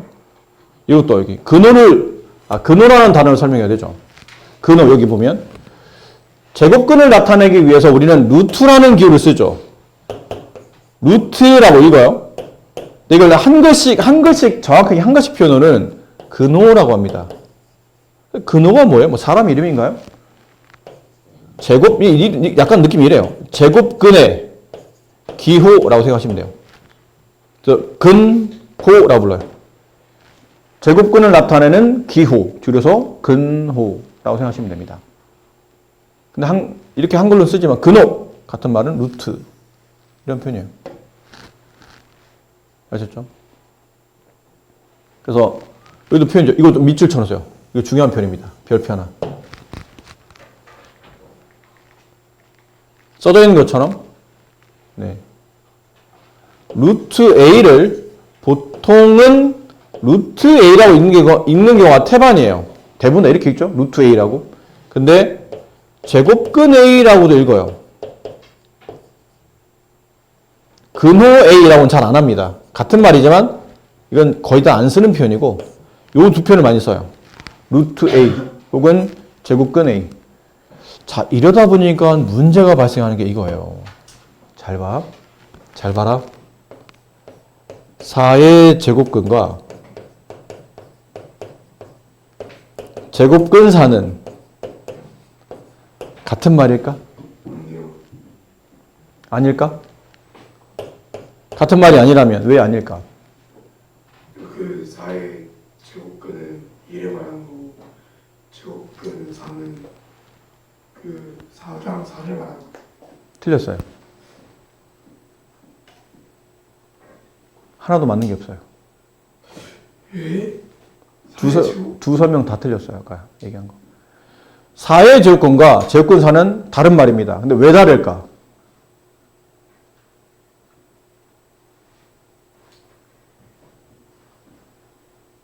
설명할 수 있는 사람 아이스크림. 4의 제곱근은 루트 아니에요? 아니지 루트 4래. 루트 4 아니에요? 아니라고. 오늘 공부 헛배웠구만. 이거 설명할 수 있는 사람 없어요?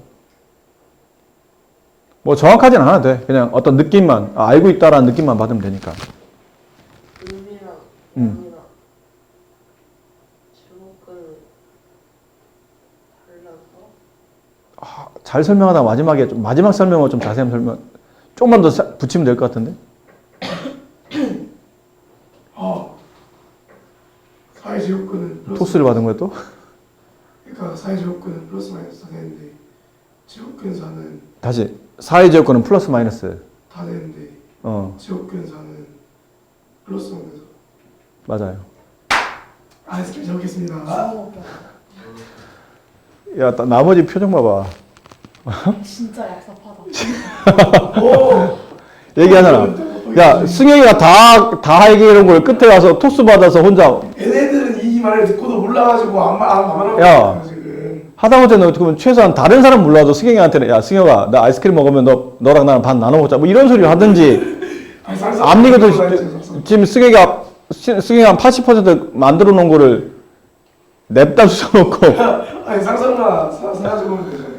아니, 네. 어차피, 야, 혹시 얘네가 누구 하나 맞추면 내가 그 한 사람만 아이스크림 사준 적 있냐? 지금까지 선생님이 살아온 패턴을 보면 네가 맞췄다고 너만 아이스크림 사줬니? 그런 것 같아요. 그랬다고? 인정하는 사람이 없어. 내가 그랬다고? 선생님 이제 막 시험 많이 틀리면 이제 막 저기 우층에서 이제 막 타이밍 시키고 그런 사람이라. 아, 그래서 네가 시험을 잘못 본 적이 없으니 한 번도 너는 5층에서 다이빙 한 적 없지만 내가 한번 시험을 잘못 보면 선생님 나한테 분명히 다이빙을 시킬 것이다 라고 생각하는 거야? 이제 생일빵 오면 이제 하이킥 줄 드리고 이제 그런 선생님이라 이제 그러실 줄 알았어요. 야, 생일빵을 내가 하이킥을 날린 적이 있냐? 말만 그렇게 했지 날린 적이 있냐고. 와, 나한테 생일이라고 생일빵으로 하이킥 당한 사람 있어? 꿈에서 당해본 적 시험 끝난 다음에 나한테 우측에서 이게 집어 던진 사람 있어? 꿈에서 당해봤어요. 아, 꿈에서. 네, 이제 네 꿈까지 내가 책임을 져야 되는 거야? 네. 선생님 그 말해주시고 머릿속에 일단 나온 거. 알겠어. 내가 좀 이따 책임질게. 하이킥으로 책임져 줄게. 일단 진짜 꿈이 아니고 현실로 내가 드러나게 해줄게. 오, 아까 그 설명이 맞아요. 이게 왜 서로 다른 말이냐면 4의 제곱근은 표기법이 두 개로 표현돼요. 플러스 마이너스 루트 4 이거나 아니면 좀 더 간단한 표현 플러스 마이너스 2 얘는 답이 두 개인 겁니다. 왜냐면 양수의 제곱근이니까 답이 항상 두 개가 나와야 되는데 제곱근 4는 위에 배운 것처럼 단어 뜻 그대로 그냥 루트 4를 말하는 거예요. 근데 아까 루트 4의 우리가 정의가 뭐라 배웠죠? 루트 4의 정의는 제곱하면 4가 되는 무슨 수? 양수로 배우자. 그래서 얘를 4의 양의 제곱근이라고 공부했잖아요. 얘는 답이 얼마예요? 2인 거예요. 그래서 어떤 양수의 제곱근 하면 기본적으로 답이 두 개 나와야 되는데 제곱근 양수 그럼 답은 그냥 루트를 씌운 값인 양의 제곱근 한 개입니다. 그래서 서로 같은 말이 아니에요. 그래서 이것도 한 글씩에 대한 한글의 오묘함에서 나타나는 약간 혼란이라고 보시면 돼요. 그러니까 제곱근 파트를 처음에 배우다 보면 이게 제곱근이라는 단어도 익숙하지 않은데 자꾸 헷갈려 말이 자꾸 헷갈려요. 제곱근 4라고 그랬다가 4의 제곱근이라고 그랬다가 왔다 갔다 헷갈리는데 처음에 배울 때만 제대로 이 규정에 대한 서로 약속에 대한 이 규정을 정확히 파악하시고 미루지 마세요. 미루면 다음에 또 헷갈립니다. 오늘 배우시면 집에 가서 오늘 꼭 복습하실 때 다른 어떤 단어보다 이렇게 단어의 뜻이 있죠. 제곱근이라는 단어의 정확한 뜻, 그들의 표기하는 방식, 약속된 기호 이런 것들을 명확하게 헷갈리지 않도록 자꾸 보세요. 그래서 처음에는 좀 헷갈렸는데 보다 보니까 이제는 확실히 구분이 되네. 이런 느낌이 확 올 때까지는 꼭 연습을 해주셔야 됩니다. 4번 문제처럼 근호를 사용하지 않고 나타내시오라는 뜻은 루트 없이 표현하라는 얘기예요. 루트 1은 루트 없이 어떻게 표현하죠? 1이라고 표현하시면 돼요. 루트 4는 2라고 표현하시면 돼요. 4의 제곱근 중에 양의 제곱근이니까. 그럼 마이너스 루트 49는? 마이너스 7입니다. 플러스 마이너스 6. 그렇죠? 이런 식으로 이제 답을 찾아서 골라가서 루트 없이 쓰시면 된다는 얘기죠. 그러니까 이쪽 단어는 그렇게 해서 여러분 정리해 주시고, 자, 여기 제곱근에서 여기가 중요합니다. 여기는 잘 들으셔야 돼요. 이 뒷단원까지 좀 어려운 단어가 이어지기, 오늘 배우는 파트 중에 제일 어려울 겁니다.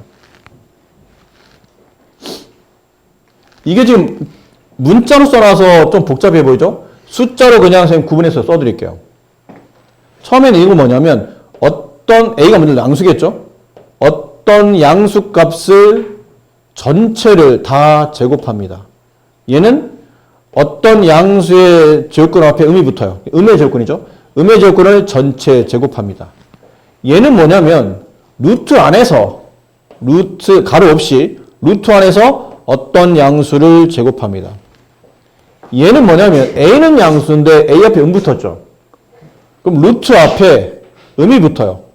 선생님, 근데 이런 기호는 없지 않습니까? 이런 기호 있어, 없어? 없어. 이게 왜 없어? 이게 무슨 뜻입니까? 만약 이게 숫자가 존재한다면 이 수의 뜻은 뭘까요? 제곱하면 마이너스 2가 되는 무슨 수? 양수란 뜻이에요. 제곱하면 마이너스가 되는 양수란 뜻이야. 근데 일단 제곱하면 마이너스가 되는 수가 존재해 안 해?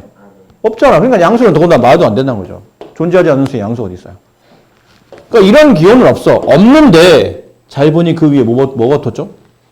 이 전체에 이렇게 제곱이 붙어 있어요. 그럼 이건 양이야, 음이야? 이건 양이 되는 거예요. 마이너스의 제곱은 4잖아요. 사실 위나 아래나 값은 똑같은 겁니다. 그럼 답을 이제 이거에 대한 각각 답을 구할 때 위는 어떤 약속으로 움직이는 거냐면 루트 2의 아까 처음부터 해봅시다. 정의대로. 루트 2의 정의가 뭐예요? 제곱하면 2가 되는 숫자 중에 양수. 그럼 약속대로 제곱했네? 제곱하면 2가 되는 숫자 중에 양수라며. 어쨌든 결론은 제곱하면 2가 된다는 거 아니야. 제곱을 했으니까 답이 약속대로 2가 돼야죠. 여기 있는 마이너스 루트 2의 뜻은 뭐예요? 뭐 하면? 제곱하면 얼마가 되는? 2가 되는 어떤 숫자? 음수. 양이든 음이든 제곱하면 양수가 되는 거니까 이 답도 제곱하면 2가 돼야 됩니다. 약속대로. 제곱하면 2가 되는다는 약속이었으니까. 그럼 얘는 뭘까요?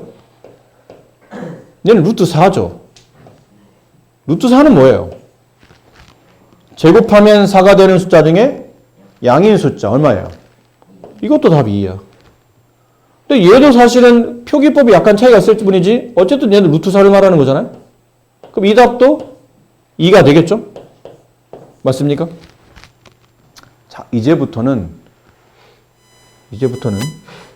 정의대로 움직여서 이거를 하나씩 계산하기에는 좀 시간이 많이 걸리죠. 정의를 익히는 건 좋지만 정의를 익혔다는 가정하에서 매번 이렇게 문제를 계산하겠다고 루트 2의 제곱해서 2가 되는 숫자 중에 부가 양인 숫자. 그러니 제곱하면 2가 돼야지. 제곱하면 2가 되는 숫자 중에 부가 음인 숫자. 제곱하면 2가 돼야지. 루트 2의 제곱? 루트 안의 제곱이죠? 얘는 루트 4구나. 그럼 제곱하면 4가 되는 숫자 중에 부가 양인 숫자. 2지. 얘는 마이너스 2의 제곱이지만 결론 루트 4니까 얘도 제곱하면 4가 되는 숫자 중에 부가 양인 숫자. 2지. 이렇게 하나씩 정의대로 움직이기에는 너무 많은 시간이 걸린다는 뜻이에요. 이제부터는 연산을 좀 단순하기 위해서 약속을 잡는 겁니다. 답을 알고 있으니까. 답을 아니까 답의 결과를 보고 추론하는 거지. 니네가 이게 순환수소 할 때 비슷한 거 배웠어요. 처음에 0.34에 3, 4가 반복되는 순환소수. 이거 처음에 할 때 이렇게 배우지 않았나요? 이 수를 x라고 하자. 0.34로 몇 번 느려 쓰자. 그러나 여기 100을 곱하자. 100x. 그럼 34.3434. 위에서 아래를 빼자. 100x 빼기 x 하자. 그러면 34 빼기 34.34에서 0.34를 빼면 34가 남구나. 그럼 얘는 99x가 되고 이게 34니까 따라서 x는 99분의 34. 이렇게 배웠지? 그렇잖아? 근데 실제로 만약 네가 실제로 다음 순환소수를 분수로 바꾸시오 그러면 이렇게 풀어? 아니면 바로 이렇게 가? 만약 너한테 바로 이렇게 가요. 0.34에 점 두 개 찍혔어요. 이 수를 순환소수로 바꾸시오 그러면 이렇게 풀어? 아니요. 이 과정은 알고는 있어야지. 이거는 가끔 서술형 문제나 아니면 관계식 구하는 것. 이 수를 x라 뒀을 때 이 수를 순환소수로 바꾸기 위해서 필요한 관계식을 구하시오 그러면 100x-x 이게 필요하다는 걸 알고 있어야 돼요. 그러니까 이 과정을 알긴 알아야 되지만 매번 이거를 가지고 순환수로 나타나게 또 이렇게 풀진 않잖아. 보통은 답이 이제 우리가 이런 걸 알고 있으니까 아 답이 이러네? 그러니까 뭐 하죠? 역추론하는 거잖아요. 이게 이렇게 된다는 뜻은 답이 이렇게 된다는 뜻이고 답이 이렇게 된다는 뜻은 소점 뒤에 자리가 두 자리. 그럼 분모의 자리가 두 자리. 점 두 개, 점마다 9를 찍고 점이 없으면 0을 찍는다. 그래서 99분에 소점 없애고 남아있는 수를 자연처럼 생각해서 34라고 쓰자. 그렇잖아? 얘도 그래. 얘도 그런 느낌이야. 어떻게 매번 정의대로 풉니까? 아까 순환소수를 분수로 바꾸는 것처럼 이 과정을 다 쓰면서 답을 구하기는 시간이 너무 많이 걸리잖아? 이것도 이 정의를 다 써가면서 이 답을 구하다니 너무 많은 시간이 걸린다는 얘기죠. 그래서 이제 답을 알고 있으니까 역추적하겠다는 얘기야. 그럼 어떻게 생각하냐면 아까처럼 소수점 뒤에 자리 두 자리, 분모 두 자리, 점 두 개, 9 쓰자. 이런 약속처럼 얘도 약속을 잡아가는 거야. 이렇게 약속을 잡아요. 제곱과 루트가 만나면 서로 없어져요. 이렇게. 루트는 제곱하면 루트 안에 있는 수를 만든다는 뜻이기 때문에 얘네들은 약속대로 서로 만나면 각자 없어지는 거예요. 그게 약속이야. 제곱 루트 남아있는 숫자가 정답. 음수는 어차피 거듭 제곱한 거잖아요. 음수를 가로 끼고 제곱했다는 얘기는 음수는 제곱하면 양수가 되니까 큰 의미가 없고 제곱 루트 지워주면 없어지고 남아있는 숫자가 정답. 제곱 루트 만나면 없어지고 남아있는 숫자가 정답. 그렇지? 다 그런 약속이야. 제곱 루트 없어지고 남아있는 게 정답. 제곱 루트 지우고 남아있는 게 정답. 제곱 루트 지우고 루트 밑에 남아있는 숫자가 정답. 근데 이런 규칙대로 편하게 하니까 답이 빨리빨리 계산되더라는 얘기죠. 굳이 정의대로 움직이지 않아도. 근데 문제는 얘가 문제네. 제곱 루트 지워지고 남아있는 수를 썼더니 답이 맞아 안 맞아? 안 맞잖아. 답이 2가 돼야 되거든요. 이렇게 될 리 없잖아. 그럼 제곱해서 마이너스가 됐다는 뜻인데? 그런 수는 존재하지 않는다고 배웠잖아요. 가만히 있어봐. 제곱 루트 남아있는 거 정답. 제곱 루트 남아있는 게 정답. 제곱 루트 남아있는 게 정답. 제곱 루트 남아있는 게 답이 안 맞네. 안 맞은 게 어떻게 하겠다는 얘기죠? 규칙을 보는 거예요. 제곱 루트를 지우고 안에 있는 숫자가 양수이면 그냥 그 답을 쓰는 거예요. 제곱 루트 지우고 안에 있는 숫자가 양수이면 그냥 그 답을 쓰는 거야. 근데 제곱 루트 지워주고 안에 있는 그 수가 양수이면 그냥 쓰는 거야. 근데 제곱 루트 지워주고 안에 있는 수가 음수이면 답이 음수일 리 없으니 그 수를 베껴 쓴 다음에 답을 억지로 양을 만들기 위해서 바깥에 마이너스를 붙인다 라는 연산 약속을 잡아주는 겁니다. 아셨어요? 근데 솔직히 별로 어렵지 않아 보이는 게 어차피 다 답은 양수 아니에요? 그렇죠? 그럼 만약에 플러스 루트 3의 제곱 이 답 어차피 3 아닙니까? 그래요. 마이너스 루트 5의 제곱 어차피 이 답은 5 아닌가요? 루트 7의 제곱 어차피 답 7 아닙니까? 루트 마이너스 9의 제곱 어차피 답은 양수일 테니까 이거 답 9 아니에요? 맞아요. 그러면 다 그냥 답을 양으로 쓰고 혹시 나오면 그것만 반대로 양으로 고쳐 쓰면 답인 건데 이게 뭐 어렵다고 이렇게 힘주어 말씀하시고 중요한 단원이라고 잘 기억하세요 이런 얘기를 하셨는데 별로 보니까 생각보다 많이 안 어려운데요? 여기 계산은 별로 안 어려워요. 근데 이 계산할 때 규칙을 잘 봐야 돼. 규칙을. 규칙이 뭐였냐면 다시 한번 빠르게 규칙은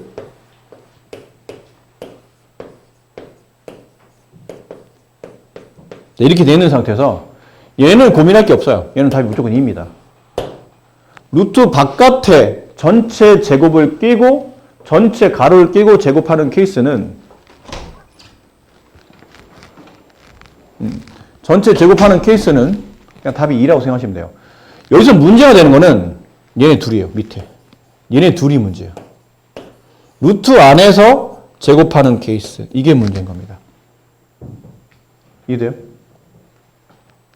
근데 약속이 제곱 루트 지워지고 안에 있는 숫자를 베껴다 써요. 일단 첫 번째 약속은 제곱과 루트를 지운다. 두 번째, 남아있는 숫자를 쓴다. 그럼 물어본다. 너 양수니? 나 양수야. 그러면 이게 답이다요. 잘 들어야 돼, 민준아. 이거 중요한 거야. 너무 당연한 말 하고 있는 것처럼 보이지만 이 규칙대로 좀 이따 어려운 문제를 풀 거거든요. 루트 안에 어떤 수가 제곱됐을 때요. 제곱 루트 지워주고 안에 있는 숫자 갖다 써요. 그 얘한테 물어봐. 아직 답이 아니야. 물어봐야 돼. 제곱 루트 지워주고 남아있는 수를 갖다 써. 그럼 물어봐. 너 양수야? 나 양수야. 그러면 놔둬야 돼. 이게 답이니까. 그대로 놔둔다. 그게 정답이다요. 근데 두 번째는 제곱 루트 지워지고 일단 남아있는 수를 복사해 똑같이 써요. 쓴 다음에 물어봐. 너 양수야? 아니, 나 음수인데? 그러면 갖다 베껴놓은 숫자 앞에다가 다시 마이너스를 붙여서 억지로 양을 만든다. 이 규칙을 이해해야 돼. 이해하겠니? 첫 번째 뭐라고요? 제곱과 루트는 서로 없앤다. 이게 약속이야. 여기다 써놔. 루트 A의 제곱. 루트 안에 제곱하는 케이스. 전화?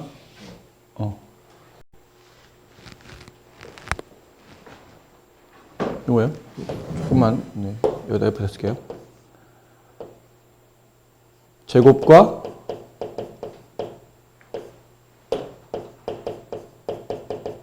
루트는 서로 없앤다.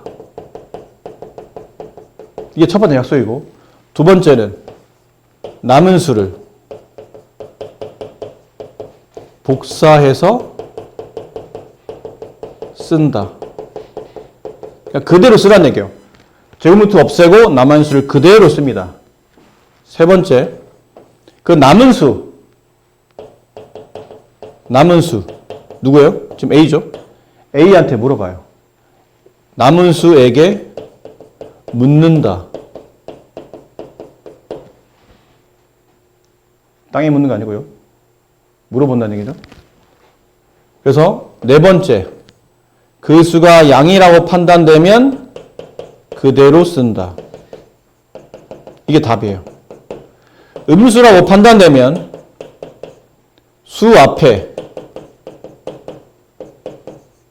마이너스를 붙인다. 이게 계산법의 약속이에요. 굉장히 자세하게 써드린 이유가 있습니다. 무슨 국어 시간도 아니고 이렇게 자세하게 써드린 이유는 헷갈리기 때문이에요. 저 규칙대로 하셔야 됩니다.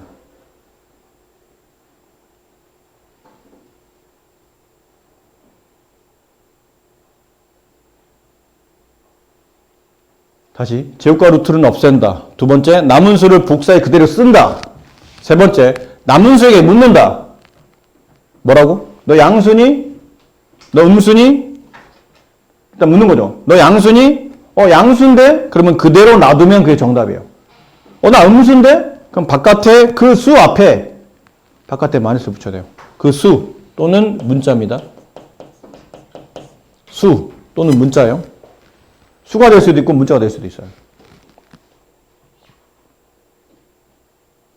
그래서 요건 바로 뒷페이지에 나와요. 요거에 관련된 내용이 바로 뒷페이지 여기 나옵니다. 이게 중요한 파트예요. 여기다 별표 2개 쳐놓으세요. 유형 4에 별표 2개.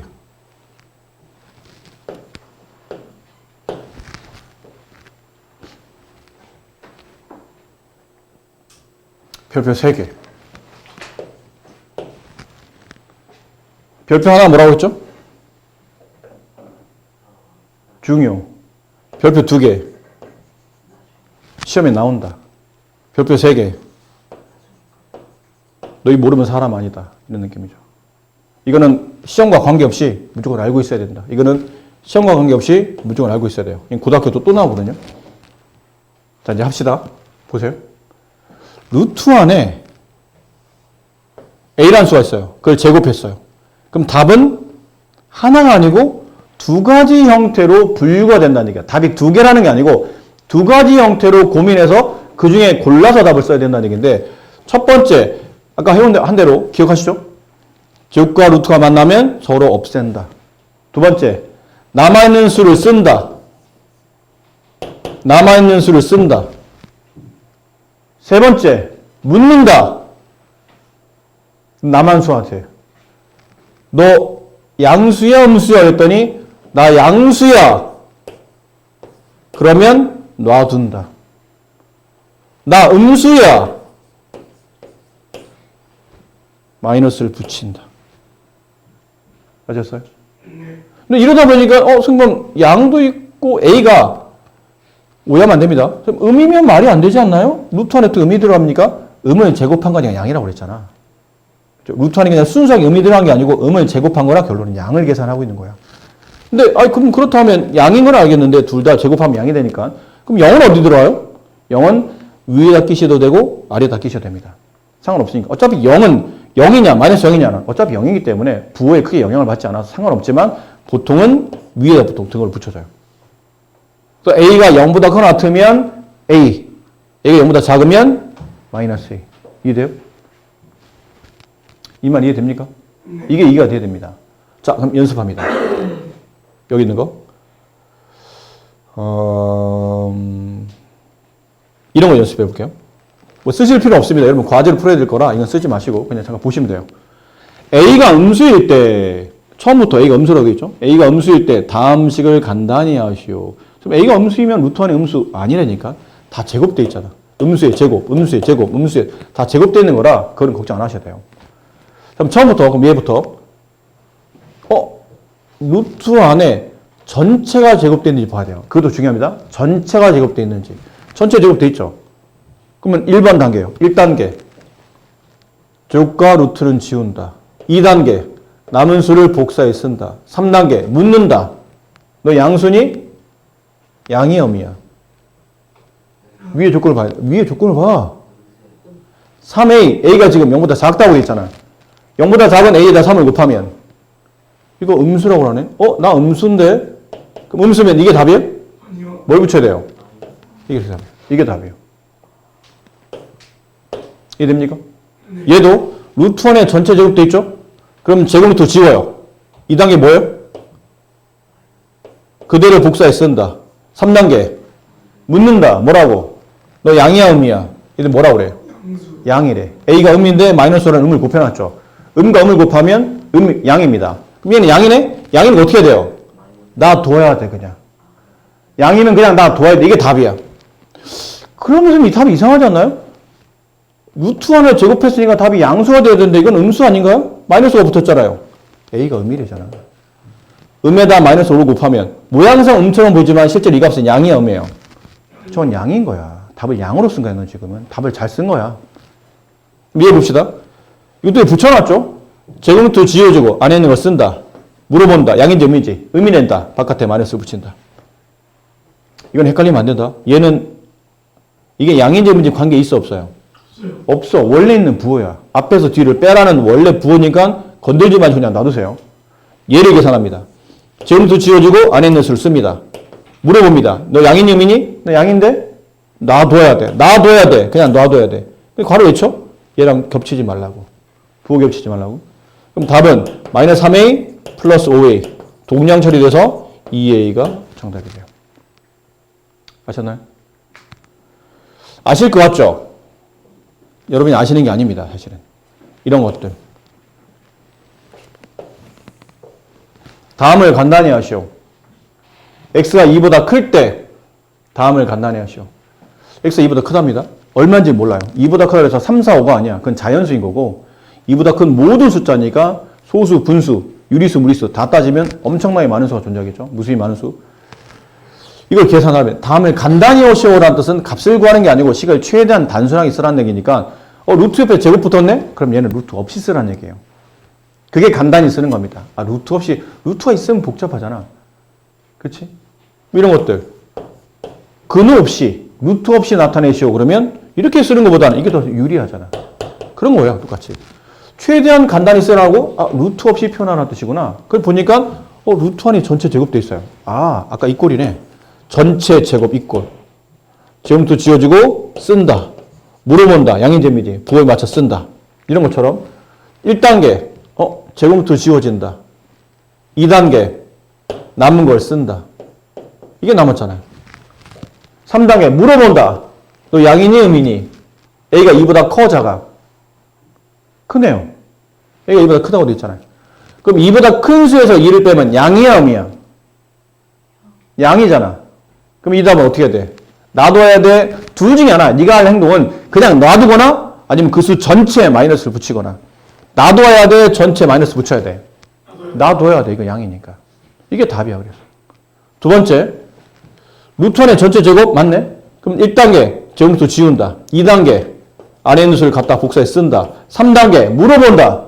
너 양이야 음이야? 이건 양이야 음이야? 이건 음이야. x가 더 크거든. 2에서 더 큰 x를 빼게 되면 작은 수에서 큰 수를 빼면 이건 무조건 음이기 때문에 이건 음이야. 근데 제곱해서 음일 리가 없잖아. 뭐 해야 돼요? 마이너스를 붙인다. 근데 마이너스 붙일 때 이렇게 붙여 가로 쳐야 돼. 가로 쳐야 돼. 이 수 전체에 음이 붙어야 되는 거니까 가로 쳐야 돼요. 분배됩니다. 마이너스 2 플러스 x. 이게 답이에요. 됐니? 그럼 얘는 3번은 1번과 똑같은 거다. 1번과 똑같은 거야. 봐봐. 똑같잖아. 똑같잖아. 다시 계산할 필요가 있을까? 이 답은 얼마야, 그럼 이 답은? x-2지. 근데 그 앞에 뭐가 붙었다는 얘기죠? 그 계산한 결과에 원래 문제 부하 마이너스가 붙어 있으니까 이게 양의 음인지랑 관계없이 이 값에 마이너스를 붙여라 이 뜻이에요. 아셨죠? 만약 3번이 출제되게 되면 처음부터 이거는 잠깐 빼놓으세요. 잊어버리라는 게 아니고 잠깐 빼놓으라니까. 이게 헷갈리기 때문에 얘부터 먼저 계산해라. 그리고 나머지 마이너스 붙인 건 두 번째 하라. 이렇게 생각하셔야 돼요. 그럼 1번을 풀면 제곱부터 지워지고 안에 있는 수 쓰고 나서 물어보죠. 큰 수의 자원수를 빼면 양이네. 됐어. 그럼 2번은 바깥에 마이너스를 붙여라. 정답은 마이너스 x 플러스 2가 된다. 이해됩니까? 이해돼요? 아는 거 같지? 너 아는 거 아니라니까? 내 문제 하나 내면 너 니네 싹 다 틀릴 거야. 똑같은 유형인데. 물론 이거의 확장판이 6번이긴 해. 근데 6번은 잘 고민해보면 크게 어렵지 않게 풀 수 있어요. 지금 우리가 배운 거랑 크게 다르지. 이 위에는 5번과 6번은 크게 다르지 않아요. 풀 수 있을 겁니다. 근데 지금 선생님 말해서 너 이건 내면 너 싹 틀릴 거야 라고 말하는 게 뭐냐면 이런 걸 말해요. 이런 거를. A가 양수, B가 음수야. 근데 루트 마이너스 A의 제곱 플러스 루트 4B의 제곱 마이너스 루트 9A 마이너스 B의 제곱. 담을 푸시오 그러면 내 장담컨대 니네 6명이가 싹 다 틀려. 아무도 못 맞출 겁니다. 근데 좀 시간이 있으면 풀 시간 좀 드리고 니네 싹 다 틀리는 거 눈으로 보면서 거봐 내 말이 맞았지 이러고 싶은데 지금 시간이 없어서 여러분 자신감을 떨어뜨리려고 하는 게 아니고 여러분이 알고 있다는 거는 어느 정도 선 기준 안에서는 알고 있는 거지 그 기준을 또 벗어나면 또 다른 문제가 되는 겁니다. 같은 개념인데 또 다른 문제가 돼요. 이렇게 되면 굉장히 문제의 난이도가 상대적으로 높아집니다. 그럼 배운 대로 해봅시다. A가 양이고 B가 음이랍니다. 그럼 처음에 거 어쨌든 얘를 계산하는 거니까 1번, 2번, 3번 그 1번과 2번을 더하고 3번을 빼라는 뜻이니까요. 그럼 1번 제곱부터 지운다? 안에 거 복사해 쓴다? 물어본다. 양이니? A는 양인데 바깥에 마이너스니까 음이네? 음이니까 바깥에 마이너스 붙인다. 여기까지 앞에랑 크게 다르지 않아요. 됐죠? 더하기는 원래 있던 건 내가 쓰고 그다음 이거 제곱부터 지운다. 남은 거 쓴다. 물어본다. 양인 음이니? 음이라는데? 그럼 바깥에 마이너스 붙인다. 맞아? 틀렸어. 아니요, 이거 가르쳐야 돼요. 어디 가르쳐? 4B. 4B 어차피 4B는 단항이야. 가로치든 안 가로치든 상관없어. 이게 다항이 아니잖아. 이게 아니잖아. 이거면 가로 쳤냐 안 쳤냐가 중요한데 어차피 얘는 단항이라 가로를 치냐 안 치냐는 별로 중요하잖아요. 어차피 마이너스 4B예요. 틀렸어 근데. 뭐가 틀렸어? 플러스를 빼야 돼요. 아니야 틀렸어. 원래 플러스 원래 있던 거야. 그렇지. 아까 내가 계속 얘기했잖아. 전체 제곱이 돼 있는지 보라고. 제곱이 B에만 돼 있잖아. B만 루트를 벗고 나올 수 있지 4는 루트를 못 벗고 아직은 루트를 못 벗고 나오는 단계라고. 근데 얘는 제곱이 있으니까 바깥으로 나왔지만 얘는 제곱이 안 되는 상태인데 자기 마음대로 나온 거예요. 틀린 겁니다. 그럼 얘는 어떻게 되죠? 변형해줘야 돼. 루트 2B의 제곱 이렇게 바꿔놔야 돼요. 이해됐니? 이렇게 바꿔놔야 돼. 전체 제곱이 돼도. 그리고는 제곱 루트 지우고 바깥으로 뺀 다음에 물어봐야 돼. 음이래네? 그럼 바깥에 마이너스. 이렇게 하는 게 맞는 거예요. 이렇게 하는 게 맞는 거예요. 아셨습니까? 그럼 얘도 그렇게 하면 안 되겠네? 똑같지? 9가 어떻게 돼야 되죠? 제곱이 돼야 돼. 3a-b의 전체 제곱. 이렇게 바꿔놔야 된다고. 이해됩니까? 그리고 제곱 루트를 지워요. 제곱 루트 지우고 안에 있는 걸 씁니다. 물어봐야 돼. 양이야, 음이야? 이거 양이야, 음이야? 3은 양이 확실하지? 여기 때문에 이제 부가 결정되겠죠? A, 양. 양 빼기 양이야, 음이야? 이거잖아. 양 빼기 양이요. 그럼 얘는 플러스 바뀌니까 이건 양이네. 양이네? 양이면 그냥 놔둬야 돼. 이해됐죠? 그럼 답을 정리해보면 이 답은 플러스 A. 플러스니까 갖다 붙이면 마이너스 2B. 이렇게 마이너스가 있죠? 이게 답인데 이 앞에 이제 뭐 붙여야 돼요? 마이너스를 붙여서 분배하면 마이너스 3A 플러스 3B. 정답은 마이너스 2a 플러스 b 이게 답이에요. 자, 오늘은 여기까지 설명드렸습니다. 오늘 배운 내용이 여기가 제일 헷갈릴 수 있는데 여기 기초적인 문제, 여기 있는 문제들은 그렇게 어렵진 않아요. 근데 아까 선생님 마지막에 보여드린 게 거듭 제곱이 안 되는 숫자를 끼고 제곱해야 되는 그런 것들을 잘 수정을 시키면 괜찮을 테니까 네, 그런 것도 좀 조심하시고 여기 이런 계산은 대단할 게 없죠? 선생님 이런 거 저 안 배웠는데요? 아니야. 아까 얘기했잖아요. 이거 쉬운 거예요. 쉬운 거. 뭐 예를 들어 여기 4번 같은 거 하잖아요. 4번의 첫 번째 답 얼마니? 3이야. 고민할 거 없어. 제곱도 지어지고 의미는 없잖아. 문자일 때는 헷갈리지 숫자는 무조건 양으로 갖다 베껴 쓰면 돼. 제곱도 없어지고 아예 의미는 없죠. 답 양. 얘도 제곱도 지어지고 아예 의미는 없어. 마이너스 5일리 없잖아. 답은 플러스 5.